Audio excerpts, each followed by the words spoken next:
أعوذ بالله من الشيطان الرجيم بسم الله الرحمن الرحيم إن جهنم كانت مرصادا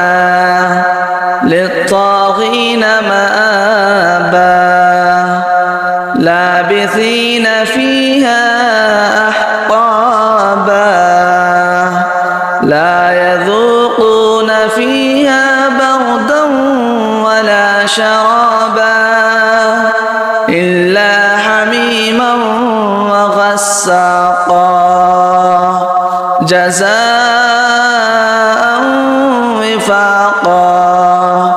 إنهم كانوا لا يرجون حسابا